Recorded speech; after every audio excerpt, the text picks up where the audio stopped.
எடுக்கிறது, எல்லாம் எடுத்துகிட்டு போகிறது. நரிமணத்தில் வந்து பெட்ரோல் எடுத்துகிட்டு போகிறது, இங்கே வந்து டங்ஷன் வந்து எடுத்து சுரங்கத்தை வெட்டி எடுத்துகிட்டு போகிறது.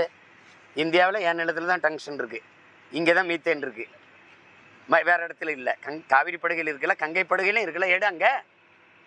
இந்தியாவில் வேறு எங்கேயும் மலை இல்லை, என்கிட்ட தான் மலை இருக்குது. அங்கே தான் நீட்டு ஆய்வு செய்வேன், வேறு எங்கேயும் நீட்டு ஆய்வு பண்ண முடியாது.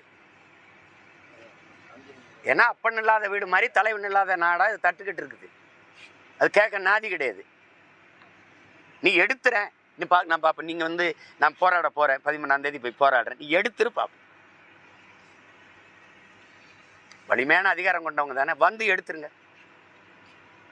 இதெல்லாம் சும்மா தேவையில்லாது வளத்தை சுரண்டி கொழுக்கிறது. அது நேரடியாக வேதாந்தா வந்து அனில் அகர்வால் கொண்டு வந்தால் தெரிஞ்சிரும்ட்டு வேற பேரில் இறக்குறது. இது எப்படி எடுக்க போகிற முதலாளியார்? மண்ணின் வளம் மக்களுக்கானது, அது எப்படி தனிப்பெரும் முதலாளி கொடுப்ப?